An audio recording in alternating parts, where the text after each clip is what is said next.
We're dedicating the next 30 minutes to answering your questions you posted on our website. Joining me right now, back by popular demand, Dr. Darria Long, emergency room physician and clinical assistant professor at the University of Tennessee, and Suze Orman, host of the Women in Money podcast and the author of The Ultimate Retirement Guide for 50 Plus. Thank you for being with us again. So first, let me talk about a host of medical questions we're getting. Dr. Darria Long, we're going to get to a lot this half hour, but let's start with some of these right now. All right, first question. Why are younger people dying from the virus while some older people are not? Fredricka, we are seeing patterns in that this disease strikes older and younger people, but there are some risk factors that can put somebody who's younger at higher risk. One is genetics. There is some genetic component that increases your risk of becoming more severely ill. But then there are also just general risk factors. We say in the hospital that I may take care of somebody who we say is a young 70-year-old, meaning they may be chronologically 70 years old, but their health is good. They're otherwise fit. They may have the health of someone who's much younger. We also, on the flip side, may see somebody who's an old 30-year-old who is putting their body through wear and tear. We know other things, uncontrolled asthma, obesity, poorly controlled diabetes, and other chronic health conditions all can worsen your chance regardless of what age you are. And then Renee from Maryland wants to know this about testing. She asks, how accurate are the coronavirus tests and how common are false negatives? So this is a great question from Renee, and she's talking probably about the PCR test, which tests if you are acutely infected with the virus, separate from the antibody test, which I know we'll be talking about later. The FDA and CDC are not releasing the exact accuracy of these tests. We think that there's probably around about a 20 to 30% miss rate, meaning you could get a negative test and still have it. I, as an ER doctor, many of my colleagues, we're effectively seeing the same thing when it comes to our patients. And then Christina from Hawaii wants to know, are all soaps created equal? Which is the best one to use? So Christina, great question. I've been getting this a lot. I get this question from my patients. I get it definitely from my friends and family. I get this on my Instagram account where I'm answering questions. And as a note, I'm happy to answer people's questions afterwards there as well, because just like you, trying to separate out fact versus fiction. It looks like when you look at using soaps that probably an antibacterial may be a little bit more helpful than, say, a generic moisturizing soap. But Fredricka, just as important as what you use is that duration. We say in medicine, the solution to pollution is dilution, meaning you need to have that time of the soap on your hands to really disrupt the virus and be able to wash it off. So that 20 seconds is really important. Right, and just sing that happy birthday, right? Yeah, sing that, get that good lather in there. All right, so here's another question for you. I've heard there's potential coronavirus could return this fall or winter. Is this something we're going to see every year like the flu? So there's two parts to this question, because it's really important that our audience knows that the whole point of doing this lockdown and social distancing and this flattening of the curve that everyone talks about was not an eradicating or erasure of the curve. We're not eradicating this illness. So after we release the lockdown, it is likely that we continue to see some waves of the illness. The whole point of the lockdown was to keep those waves underneath what our hospitals could handle. So whether that's coming back and continuing through the summer or coming back this fall or continuing until we have enough immunity and the vaccines, that will likely continue. This virus will continue to be in our community. The point of the lockdown and the social isolation was as it continues and if it comes back, we will have the testing, we'll have the hospital capacity, we'll be better able to manage it as time goes on, since it will likely be ongoing. Wow. And then Dr. Fauci, has stated that the antibody test will be available soon. Is it recommended that every American take the test so that we can figure out who has the antibodies, who doesn't? So in an ideal world, yes, let's let everybody take the test. And some interesting data from Iceland, where they've been testing widely, they found that up to 50% of the people who have the infection are asymptomatic. So it would be great to know as much as we can, because what does that antibody test tell us? It tells us that someone has been exposed. tells us that they may have immunity.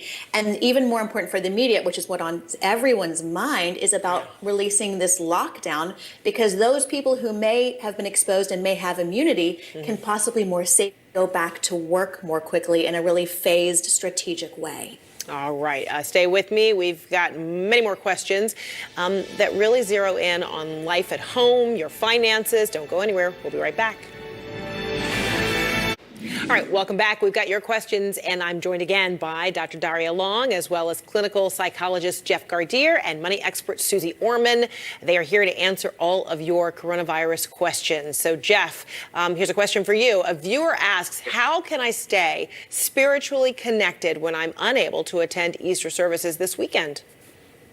Well, the Lord says I have many homes, and one of those homes may be the one that you're actually living in right now. So it's important to know that if you can't go to church or your house of worship, you can have it where you live. It's important to be able to open up that holy book every single day, to meditate, to be able to say prayers. And one of the things that a lot of people are doing because they can't get to their house of worship is to start prayer circles that they've been doing online and certainly on their cell phones. All right. And Suze, a viewer wants to know, how has coronavirus affected the housing market? Is it still a good time to buy, sell a home? Yeah, I have to tell you, for the housing market to go up means people have to be able to afford to buy a home. And I'm not sure that's going to be able to happen. So I don't think that the housing market is going to last with it going up. I probably would not be buying a home right here. If I had to, though, I would be selling a home if I needed to sell it, but I wouldn't be buying at this point. Okay. And Dr. Long, Wes asks, could COVID-19 spread from secondhand vaping, and how quickly will it get into your lungs? So this is a question from Wes about vaping, and can that increase your risk of spreading it to others? I think it's important to answer that, and also your own risk as somebody who is vaping. So there are some thoughts that if you are vaping, coughing, increased coughing, and maybe deeper breathing, you may be more likely to spread COVID to other people. But what we also have to emphasize is that studies are showing that people who vape, smoke cannabis, any type of smoking, are at higher risk of developing potentially more severe COVID and more complications from COVID. And because of the respiratory, I guess, requirements in vaping. And then that's the vulnerability. It decreases, yes, and it decreases your immune system and hurts your lungs. Jeff, how do you explain the value and importance of education to a younger student when his or her older sibling just got a free pass to advance to the next grade? Well, I think the best way to explain it to that child is no one has gotten a free pass during what's been happening in these extraordinary times. What we've been able to do is switch our education to go online. Some students have gotten pass-fail instead of grades, because we understand as teachers and administrators that everyone has been affected by this. So the lesson for that child is not that someone got over, it's that we all banded together in order to support that student, and we would do the same thing for them. This is what community, we are now finally learning, is really all about. And Suze, Danielle asked this, what do I do if I cannot reach my state unemployment office? Danielle, if there was ever a time for you to be persistent, now is the time. Unemployment was used to taking maybe 200,000 applications a week, not 6 million. So you're going to have to be persistent. Many unemployment offices are actually setting up little areas, like at FedEx's, at places that you can go and do it right there. But if I were you, I would be calling at off hours, 8 o'clock in the morning, 3 o'clock in the morning, whatever you could do. But you have to keep trying over and over and over again until you get through. And then here's another one for you, Suze. I have maxed out my credit cards and I've been told to get a payday loan. What's the catch?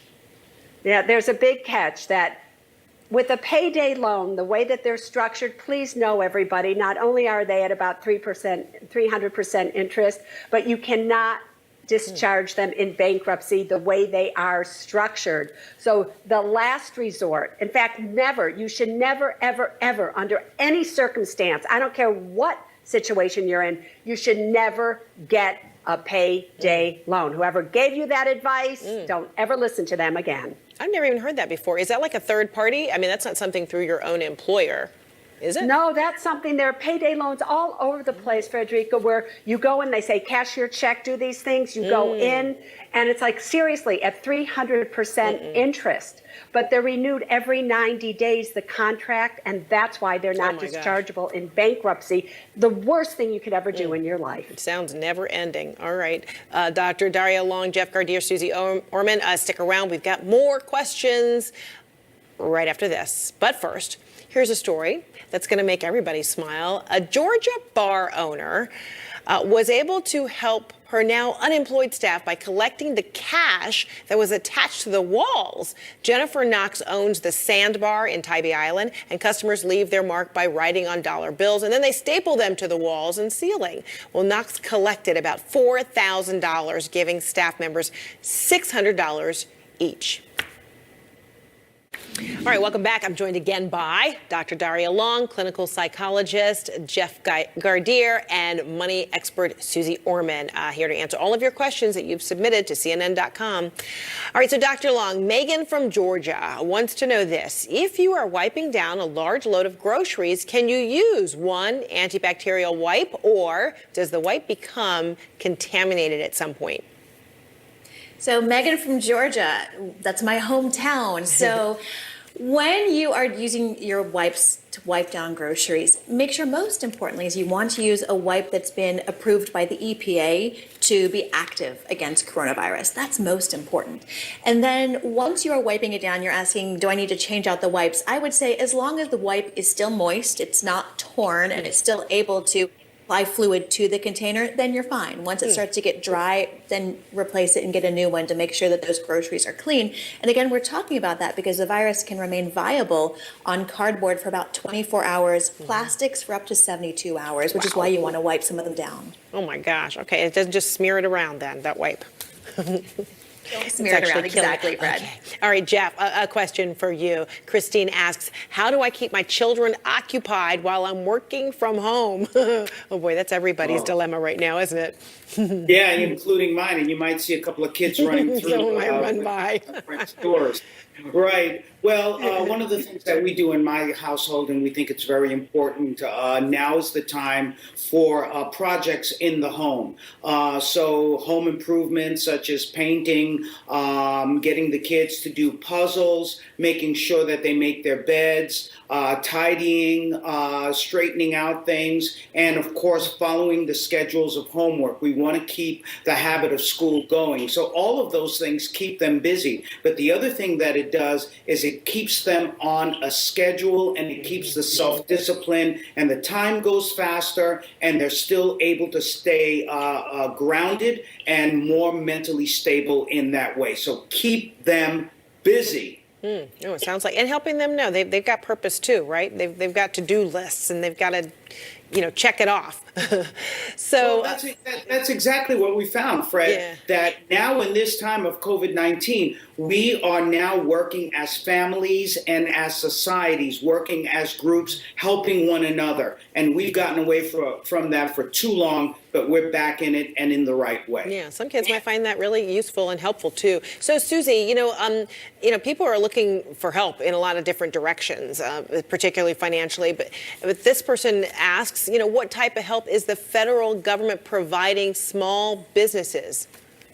They're actually doing a lot for small businesses in that they've now designated approximately $350 billion from the SBA that if you have employees under 500, you have under 500 employees, go to your bank that you have a business relationship right now with. And you can get a loan that can turn into a grant, and it will be forgiven if you use that money to keep your employees with a paycheck. It's called the Paycheck Protection Program. So they're actually trying to do a lot for small businesses. You have to go after those loans, though, because they're being gobbled up right and left right now. Okay, and then let's see here, Suze, here's another question for you. If I'm afraid to go to work but haven't been laid off due to coronavirus, can I quit and collect unemployment? Yeah, you actually can, believe it or not. So if you're just afraid, you don't want to go in, you're leaving your job, this isn't now where you have to be fired or furloughed. This is whatever it will take. If you have to stay at home with the kids, if you're going to get sick, if you have to take care of somebody, that's good enough reason. You don't want to leave your house, you will get unemployment. Dr. Long, Jeff from Georgia asks, if I'm someone who has had the virus and is fully recovered, is it safe for me to now visit my 84-year-old grandma?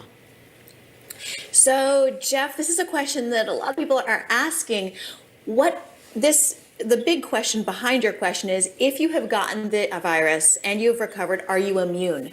We don't know that exactly, and we don't know if you are immune, how long that immunity will last. Most likely, we think that there is some immunity, there's some degree of protection provided to you by already recovering from it. That said, you'd have to be very careful. And I always tell people, right now, social isolation is really important until we hit those peaks. Once each state has reached their peaks, then we can start talking about how do we strategically reduce social isolation. Until then, I think we all can kind of keep our guards up. Even traveling to see your grandmother, maybe your clothes may have some virus on them, some contamination. Right now, somebody who is vulnerable, I think it's really important that we keep those people protected as much as possible until we know more about this virus. All right, we tried to tackle as many questions as we could in 30 minutes. We did pretty good with the help of you all. Fantastic experts, Darria Long, Dr. Darria Long, Jeff Gardere, Suze Orman. Hope to have you back, because as soon as we're done here, we're going to be inundated with yet more questions. So don't be surprised if you hear from us again very soon. Clear your calendars. Thanks, Fred. All right, thank you so much, everyone, for joining us this week.